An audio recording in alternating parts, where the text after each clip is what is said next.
नमस्कार दोस्तों, जय हिंद।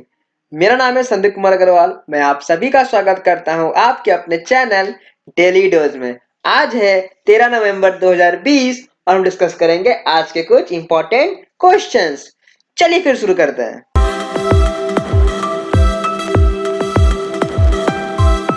पहला सवाल है, when is world pneumonia day is celebrated. तो हम लोग वर्ल्ड निमोनिया डे कब सेलिब्रेट करते हैं?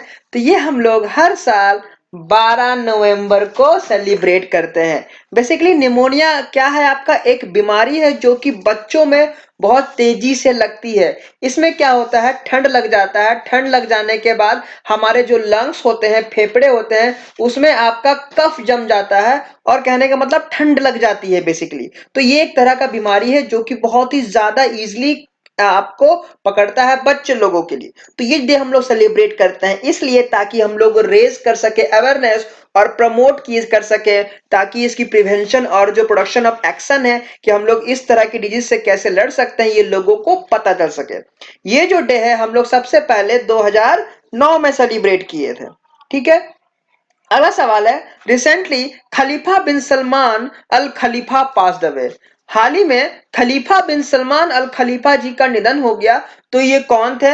वैसे तो ये आपके प्रिंस थे लेकिन ये पॉलिटिशियन भी थे आपके। ठीक है। ये दुनिया के इनके नाम पे एक रिकॉर्ड रिकॉर्ड है कि ये ना केवल बहरेन के सबसे लंबे रूलिंग प्राइम मिनिस्टर हैं बल्कि पूरे वर्ल्ड के भी लॉन्गेस्ट सर्विंग प्राइम मिनिस्टर हैं। ठीक है। जब आपका बहरेन इंडिपेंडेंट हुआ था 1971 में, तो उसके बाद से ही ये उस कंट्री के प्राइम मिनिस्टर रहे हैं। ठीक है। और अभी तक ये प्राइम मिनिस्टर थे। तो क्योंकि इनका निधन 11 नवंबर को हुआ है तो 11 नवंबर तक ये प्राइम मिनिस्टर ही थे।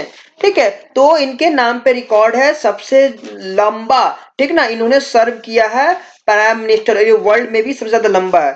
तो इन्होंने एक बहुत ज्यादा की रोल आपका काम किया है, क्योंकि जब इंडिपेंडेंट हुई थी बहरेन उस समय उसकी जो पॉलिटिकल है, इकोनॉमिकल है, सारी चीजों को इन्होंने ठीक किया और बहरेन को एक ऐसे जगह पे खड़ा कर दिया जिसका अब पूरी दुनिया नाम लेता है। ठीक है। तो इनका निधन हो गया, खलीफा बिन सलमान अल खलीफा जी का। अगला सवाल है, when is public service broadcasting day celebrated. तो ये हम लोग आपका एक नेशनल डे है जिसको हम लोग ऐसे जन प्रसार दिवस के भी नाम से जानते हैं। तो जन प्रसार दिवस हम लोग हर साल 12 नवंबर को सेलिब्रेट करते हैं।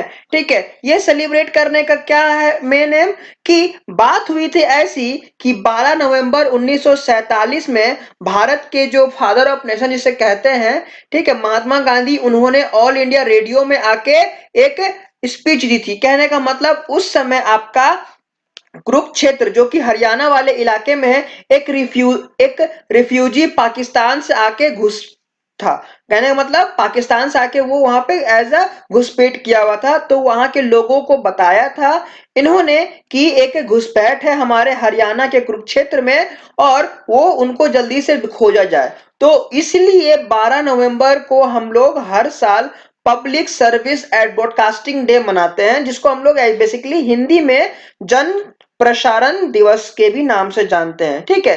तो ये शुरुआत हुई थी, इसका हम लोग सेलिब्रेट करना 2000 में किया था और ये आपका ये डिसाइड किया गया था बाय सुहास बोरकर जी के द्वारा, जो कि गवर्नर थे जन प्रसार के। ठीक है। उसके बाद से हम लोग public service broadcasting day celebrate करते हैं। अगला सवाल है, who has won the ITTF women's world cup cup title. ठीक है। तो आईटीटीएफ क्या है? इंटरनेशनल टेबल टेनिस फेडरेशन है, जो कि वुमेन्स का भी हाल ही में हुआ था जो वर्ल्ड कप। वो टाइटल किन्होंने जीता है? ये जीता है चेन मेंग ने।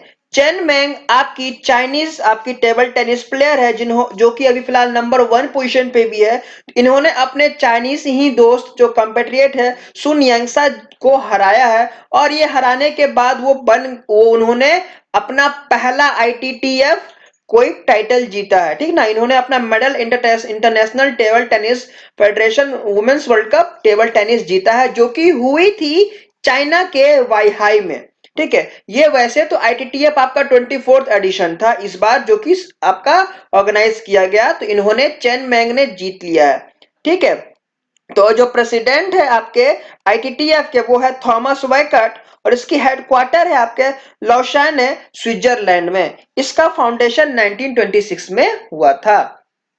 अगला सवाल है who represented the second edition of national water award. तो अभी हाल ही में नेशनल वाटर अवार्ड्स ऑर्गेनाइज किया गया जो कि दूसरा एडिशन था। तो इसको रिप्रेजेंट करने वाले थे आपके एम वेंकैया नायडू।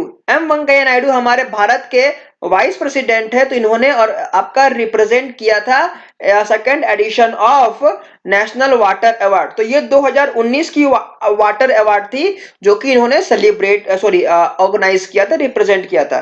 तो ये जो नेशनल अवार्ड था इसमें आपका ये सेरेमनी है वो बेसिकली आपका ऑर्गेनाइज की गई थी बाय द मिनिस्ट्री ऑफ जल शक्ति, department of water resource, river development and Ganga rejuvenation, जो कि अभी हो रही है 11 से 12 नवंबर के बीच में, जो कि कल ही आपकी खत्म हो गई। ठीक है, तो इसमें क्या हुआ, तमिलनाडु ने बेस्ट स्टेट का खिताब जीता है और दूसरे नंबर पे है आपका महाराष्ट्र और तीसरे नंबर पे है राजस्थान। ठीक है, ये जो अवार्ड शो है ये मोटिवेट करती है लोगों की पानी की संरक्षण करें, उसको कंजर्व करें। अलग अलग तरीके के लोग निकालते हैं प्रैक्टिसेस ताकि लोग उसको यूज करें। तो उन जैसे लोगों को या फिर ऑर्गेनाइजेशन को ये अवार्डित करती है, सम्मानित करती है। अगला सवाल है विच डिजिटल पेमेंट सर्विस लॉन्चेस पे out links for small business. तो कौन सा डिजिटल पेमेंट सर्विस है जिन्होंने पे आउट लिंक्स लाया है। तो जाहिर सी बात ही पे आउट है, तो पे आउट से हम लोग याद कर सकते हैं पेटीएम। पेटीएम पे आउट, तो जी हाँ, पे आउट लिंक्स लाया गया है पेटीएम के द्वारा। पेटीएम आपकी एक इंडियन डिजिटल सर्विस है जो कि कंडक्ट की जाती है बाय द 127 कम्युनिकेशन। ठीक है, जिसके जो फाउंडर है विजय शेखर शर्मा। तो ये जो आपका पेमेंट पे आउट लिंक्स है ये बेसिकली स्मॉल सेक्टर्स और स्मॉल बिजनेस एंटरप्रेन्योर्स को प्रमोट करती है, उनको हेल्प करती है ताकि वो अपना मार्केट फील्ड बना सके। तो इनका काम वही है कि जो स्मॉल बिजनेस सेक्टर है जैसे कि gaming, retail, export, manufacturing, e commerce जैसे लोगों को हेल्प करे और कम से कम दामों में मतलब रेट में उनको लोन प्रोवाइड किया जा सके, ना ही ज्यादा आपका कोई पेपर वर्क किए बिना। ठीक है, साथ ही साथ जैसे कि आप इसमें पेमेंट भी कर सकते हैं। किस तरह का पेमेंट, सैलरी पेमेंट कर सकते हैं, वेंडर पेमेंट कर सकते हैं, कुछ कमीशन हो गया, कुछ इंसेंटिव हो गया। तो ये सब आप लोग इंस्टेंटली काम कर सकते हैं पे आउट के साथ। अगला सवाल है when the second edition of World Health Expo started. तो second edition World Health Expo कहां पे स्टार्ट किया गया और कब स्टार्ट किया गया। तो ये स्टार्ट किया गया आपका 11 नवंबर को। ठीक है, 11 नवंबर को ये स्टार्ट किया गया वुहान में। जी हाँ, वही वुहान जहां से कोरोना वायरस सबसे पहले निकला था। चाइना की आपकी आपकी सिटी है जहां से सबसे पहले कोरोना पैंडमिक जो वायरस है वो निकला था और पूरे दुनिया में ये अपना हाहाकार मचा दिया। तो जो दूसरा वर्ल्ड हेल्थ एक्सपो है वो शुरू किया गया 11 नवंबर को वुहान में, जो कि कैपिटल सिटी है आपकी चाइनाज हुबल प्रोविंसेस। तो ये क्योंकि आप एक कोरोना यहाँ से निकली थी तो डिफरेंट डिफरेंट आपकी चीजों को वहां बताई जा रही है, इसी तरह के चीजों को, ताकि जो साइंस और टेक्नोलॉजी को डेवलप कर सके ताकि डिफरेंट हेल्थ इंडस्ट्री को और बेहतर बनाया जा सके। तो इस बार उनका ये सोचना है city of global health industry को लेके वो काम कर रही हैं।